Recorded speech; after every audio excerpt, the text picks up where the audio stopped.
He murdered his classmates in cold blood. Now the Santana High School killer is asking to be set free. And 10 News reporter Anthony Pura is live in Santee, where there's a strong outcry from his victims tonight. Anthony? Well, it is definitely upsetting news to them. That shooting that happened on this campus back in 2001 changed so many lives. And victims tell me even though that request has not been granted tonight, it is just the thought of it that is extremely troubling to them. This is the most recent picture of Charles Andrew Williams, taken inside Valley State Prison. Andy Williams went away August 2002 after he killed 2 classmates and injured 13 others in 2001.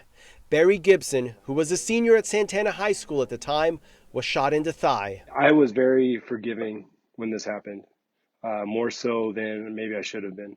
Gibson now lives in Arizona. He spoke with us via FaceTime after learning Williams has petitioned Governor Jerry Brown to commute his sentence.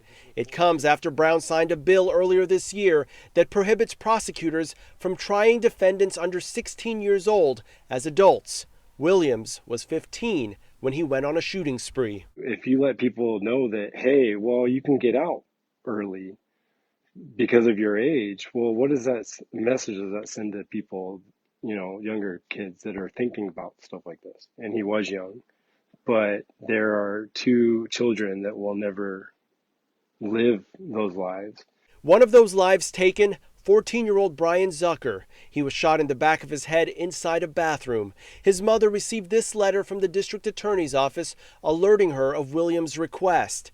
She sent us a statement that reads in part, "Why should Andy Williams have a lesser sentence? Is it because he thinks it's okay now that time has passed? It's not okay. My son can never come back."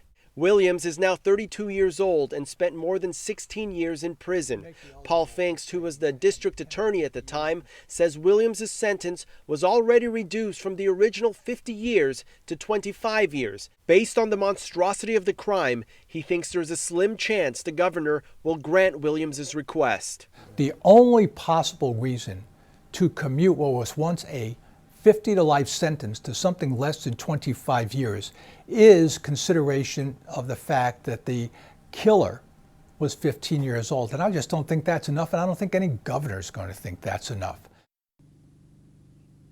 And the district attorney's office says they are adamantly opposed to Williams' request for release. We also reached out to the governor's office. They say they do not comment on individual cases. We're reporting live in Santee tonight. Anthony Pura, 10 News. Thank you, Anthony.